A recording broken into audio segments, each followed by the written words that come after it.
I want to talk today about Secsync. You probably never heard about this because since a couple of years I'm basically in dark and stealth mode. But soon stuff is going to be ready, and I wanted to share only things at the beginning of next year, but yeah, this was too good of an opportunity to not take it. The logo is still to be defined. Haven't picked an emoji yet. Let's see. But what is Secsync? It's one of the building blocks that I'm building to build end-to-end encrypted applications.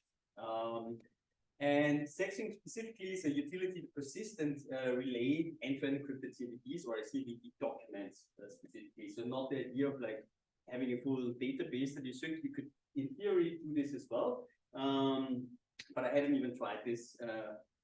Maybe I do at some point. Let me get you right into a demo.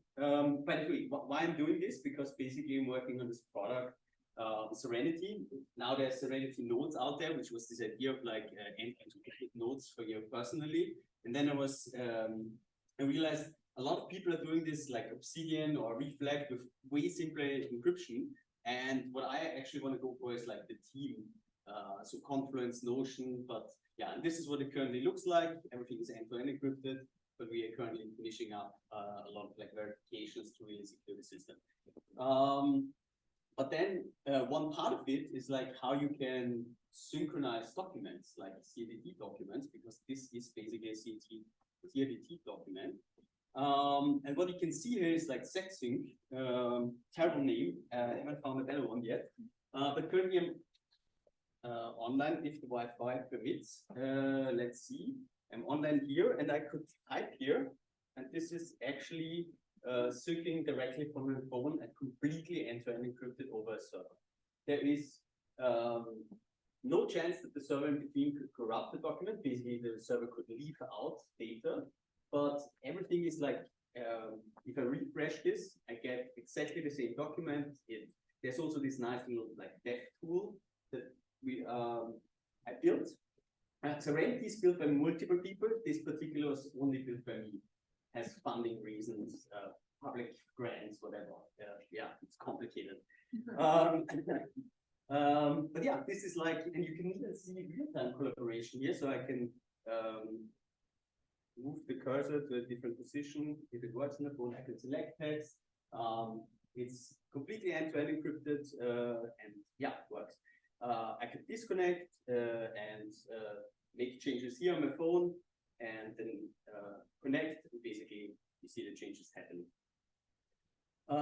So far, so good. This is a layer on top of like CDT documents, like YJS or Automerge. This is what I implemented so far. So basically, any CDT that represents the document works with it, or you can make it work. But what I did is to demonstrate it, also to prove or verify that this actually can work. I use these two different implementations, and also like I'm using CDT since, or I'm working with CDT since several years, and these were the only viable options a couple of years back. So you have this for to-do lists. You can create a to-do list here. And by the way, you can try this out by yourself. What you're seeing here is like every time you go into a new page, an ID gets generated, which connects to the server. Oh, let's just do this. Sorry, everyone. Okay. And it connects to a server with the ID, and then basically also in the hash part, like both is in the hash, you have a key. And so in this case, we have like one key for the whole document. And it's end-to-end encrypted with this key. So actually, even also the demo server, I have no idea what content you're writing in here. And yeah, you can do all sorts of documents. You can even do like on the weekend, I added a TL draw board because if you're in London, you of course have to come with this demo. The thing is, this is still buggy, unfortunately. It's because you're going from 3 different data store layers. You know, TL Draw has its own data store layer. Then I'm going to YJS, and then I'm basically syncing it via Secsync. And yeah, so I still have a bug in there. And I don't know if it's from the original example or I did something wrong. But let's say hello London. And yeah, let's see. If I open this in another tab, it would fetch it. Yes, it actually worked. Okay, but I can show you a case where it definitely breaks. I have all the debugging on here as well, so you can see all the things happening. At some point, it will go into, no, awesome.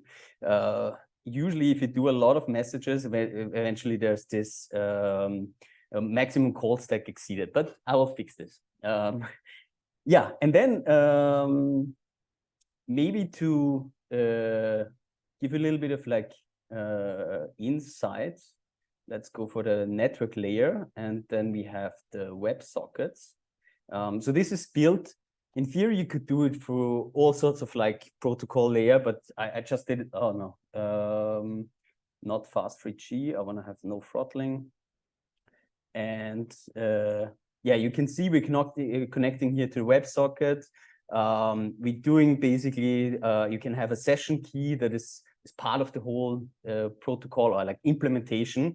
I don't know what to call it. It's not an architecture. It's not. It's a package. It's an architecture. It's a protocol. It's everything together, just to like really make this as smooth as possible to do the whole thing.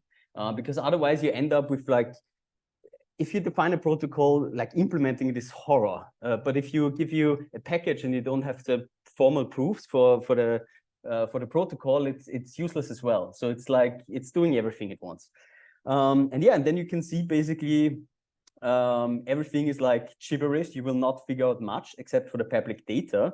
So there's always this for every update, every snapshot, we get to that later. You have this public data, so also the server can verify that this actually belongs to this particular document or this particular snapshot. So you have the server can do a lot of validation that this is the right connected to the right thing.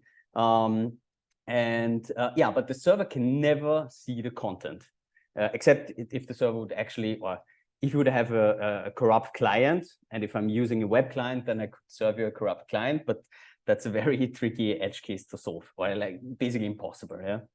But you could build your own client, and then you can be sure that the server never can be corrupted, or yeah, the server can never see data.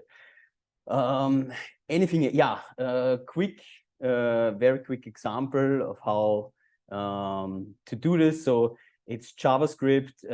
Here we have like basically a YJS application that works unsynced completely, and you can just add to-dos and remove them. And if you add this part, the API is very clunky still. I don't know how much I want to abstract it. There's like, when you do end-to-end encryption, there's a hard trade-off between like, what should the developer know about it? What should they do? And I'm trying to, this is so far the most simple thing I think you have to do to get it right. So you have to understand these parameters and what they mean. I mean, document and ID is very simple, but you have to understand about the WebSocket session key and so on. Well, this is also pretty straightforward, but yeah. But you're basically adding these couple lines of code if you have a working backend. The backend also has expectations, but you could use just the demo backend. It's open in terms of course, and you can just connect to it, and it works fine. And yeah, and then you basically have suddenly have it connected. So let's do this. Hello world. I can jump over there, and then it's because we have this share URL again. We have hello world, and I can say blah. And this will sync back here. Yeah. So this is going over the wire. Yes. Let's move on. So when we I want to talk 5 to 10 minutes. Is this fine? Do we have 5? Okay, then I will rush through it, but I want to not only like demo stuff here, but I also want to give you a little bit of insight. How did I get here? Yeah, basically, it started with history, like me 3-4 years ago working with Kevin Jans, the creator of YJS, on this enterprise internal editor that should sync real time. And for me, yeah, I knew about CRDTs a bit, but then working with Kevin was like really an eye opener. And I asked him, Kevin, with this, we can do end-to-end encrypted applications. Isn't that amazing? Why you're not doing this? And he's basically replying, I have so many things to do. I cannot take this on as well. I would love to see it. If you do it, that would be great. And that became my rabbit hole. Yeah. So let's think about like, what are we doing if we want to do end-to-end encryption? If you have two online clients, yeah, you know, like federated servers, this is like pretty straightforward, more or less. You can establish a handshake, you exchange data with a key that you just derived, and you're pretty good. What about the offline use case? And this is what I'm mostly interested in. Is this use case when you connect, like I want to send data to a service and basically have it stored there. And yeah, if this laptop, the battery runs out, I want to continue from my mobile phone. So basically, devices cannot be online at the same time. I want to have the real-time sync as well, but also want to cover the offline case. And yeah, as said, welcome to my rabbit hole. Basically, when I started out, I looked into like how are YJS and AutoMerge, how is this done without encryption?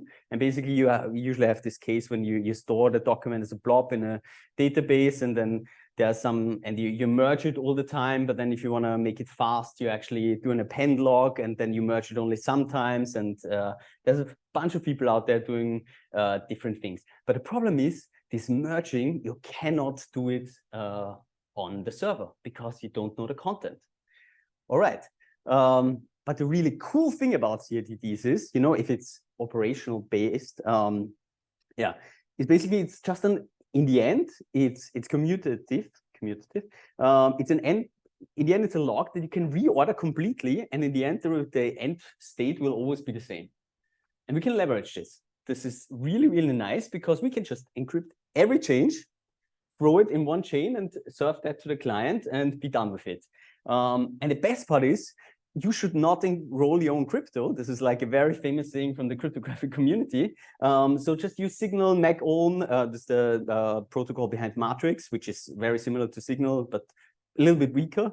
Or newly hit 1.0 MLS, which is like this idea of like this crypto protocol for group chats. Because Signal is actually, if you're in a group of 50 people, it will send 50 single messages every time. That's why Signal groups are limited to 1,000 people or something like that. It's pretty heavy on your phone, actually. Yeah, so I thought like, okay, let's take the recording from Martin Kleppmann, who wrote the AutoMerge paper, and he recorded every keystroke. So what he ended up with, I mean, this is a paper with, and there were multiple people involved, and so yeah, could even see the collaboration part, like different people working on it. In the end, it was 250,000 changes, and I mean that's a lot. But if you think about, let's say, a TL draw document, you also have like just draw something, and you get hundreds of changes right away, even thousands maybe. And so what I did is I just thought like I take every change this change type from AutoMerge or TL draw, and I just see what happens if I take each of them and base64 encode it and basically stitch them together in one file and see what's the outcome with this, basically this CRDT or this recording that could be used for as a CRDT. It was pretty devastating because for AutoMerge, this is actually, I think, already the 2.0, but whatever. The 2.0 is not better. Yeah, it's almost 40 megs. It's like completely uninteresting. Yeah, it's like terrible. You never want this on a web application to download 40 megs, decrypt the stuff that gets even worse. And yeah, try downloading 250,000 changes. This will take forever. YJS was a bit better, but still not that good. And the second thing, just to construct the document from the unencrypted changes takes over a second on this MacBook, M1 Pro 2020. And almost the same numbers for YJS. And So I'd say, okay, most documents probably have a lot less changes. Let's try with 10K. And the numbers get much better, but it's still like downloading, I don't know, that's a small blog post, you know? So it's pretty terrible. So I basically came to this conclusion, this doesn't really work because for what I want to build. Because yeah, it will take a long time to download it, decrypt it, and so on and so forth. And if I especially want to offer a good web experience, like have a share link shared with someone, and the person should be within under a second, load the document, decrypt it, and see it. This will not work. And the other problem is like all these messaging protocols, like Signal, once I understood it, it's like really the gist of it is like get the message, throw it away. They don't have this idea of like you're actually persisting something and you want to decrypt it later. So they're not really a good fit. And yeah, that led me to the situation of developing Secsync. I will, yeah. Do we have 5 more minutes? Yeah. Okay.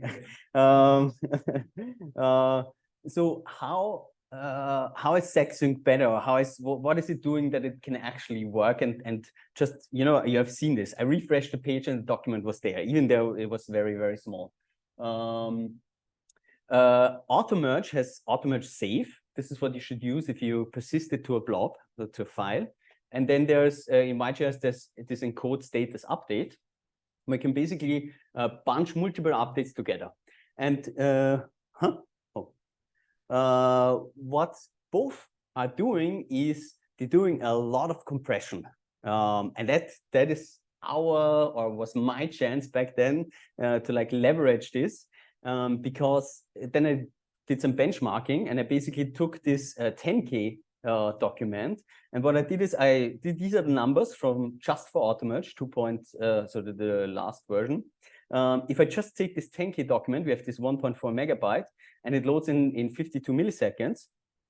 But if I take a snapshot, you know, just this like automerge.save, this thing becomes 0.001 megabyte. The compression is that strong and that good. And Automerge is really, if you talk to Martin or so, they're really like proud about the whole compression algorithms that they wrote. And yeah, and if you do a snapshot and then do of these 10,000 changes, just apply the last 1,000, you're still getting to fantastic numbers compared to before. And 1,000 changes is like a lot, but this is still something like, or only if you make it 200-300 is something you could still download. You know, you could get the snapshot and get 200 more changes from people, and then yeah. And also like what was very good to see is the numbers constructing a document. Actually, then this, yeah, just to automate, yeah, constructing a document was better. And then let's do this for the 250K changes document. This is where it gets interesting, because from the 40 megabytes almost, we got down to 70 kilobytes. No, sorry, this is 0.17 megabytes. This is wrong. But also like with applying the snapshot, obviously the 1,000 changes are very small. Reconstructing the document it's a large document. It takes a while. We can't really get that down, at least with Automerge. YJS is way, way better in that regard. For a small document, you can see, again, small numbers in general. This is quite okay. This is actually surprising to me. I would double check this. Yeah, but yeah.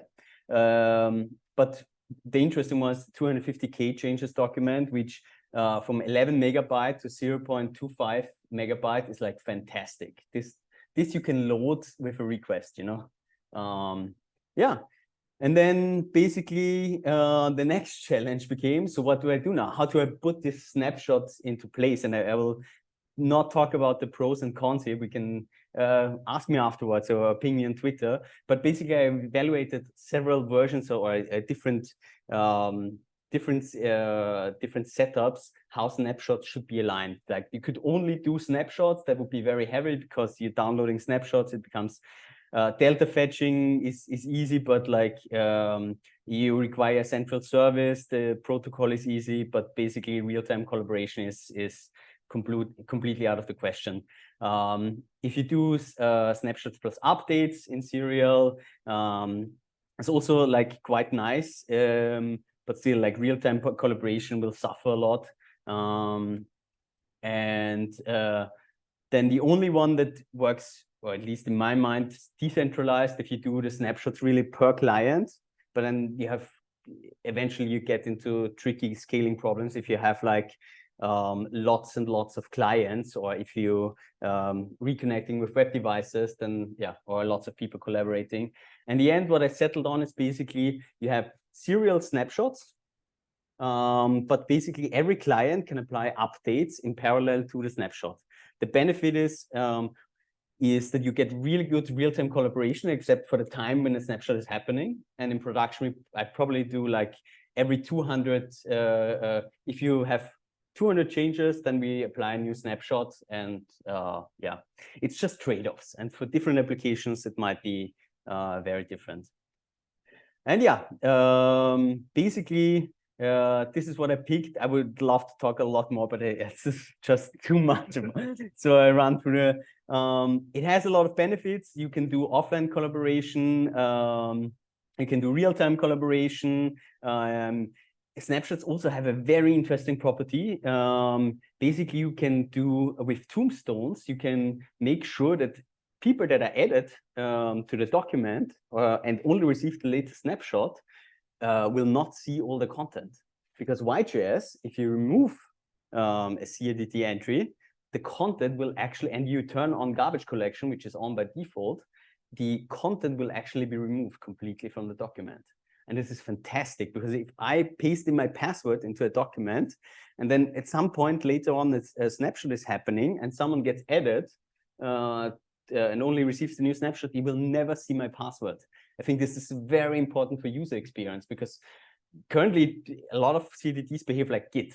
And it's like, you will have these problems where, AWS accounts get leaked because accidentally you pasted your password in, you removed it right away if nothing happens, But it's in the document and people will be able to get data out. Automerge sadly doesn't have snapshots, but you could still do history via snapshots and so on. It's very efficient.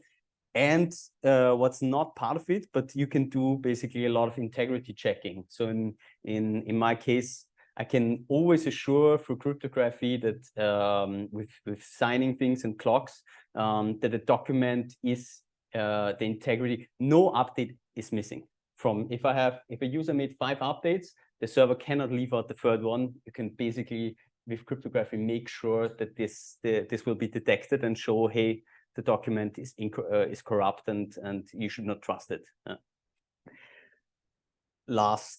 I will, then there's a firmware messages and how it maps, but let's ignore this. We talked about it, trying to prevent a lot of like, you can also verify offers with Secsync because every change is basically signed. And I'm doing a lot of work to protect against certain attacks, like replay attacks. And I actually went to university and did the cryptography, introduction to cryptography course 2 years ago to feel comfortable doing these things. So I could do these proofs and know what I'm somewhat talking about. I probably shouldn't present this and talk about it. The crypto people will not be happy what I'm doing.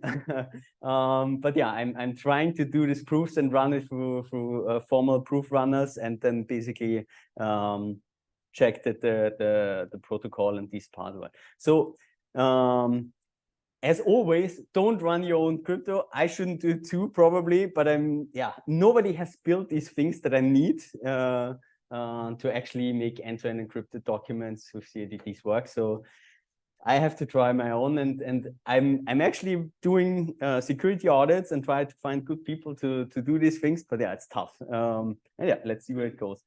And yeah, I've never did this, but if you're interested in more cool stuff, we're doing different blocks that are good for end-to-end encryption. Another one is opaque. Sponsor me on Twitter. That will help me and my team, not on Twitter, on GitHub, to continue the work and basically, yeah, build more end-to-end encrypted stuff. Yeah, and that's it. Thank you very much. Sorry for the overtime.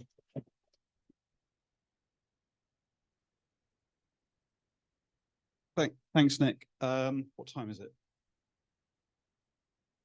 Sadly, I think we've probably run out of time, so I don't think there's Fine. time for quite looking at change. Maybe one or two questions. Maybe one question. Anyone?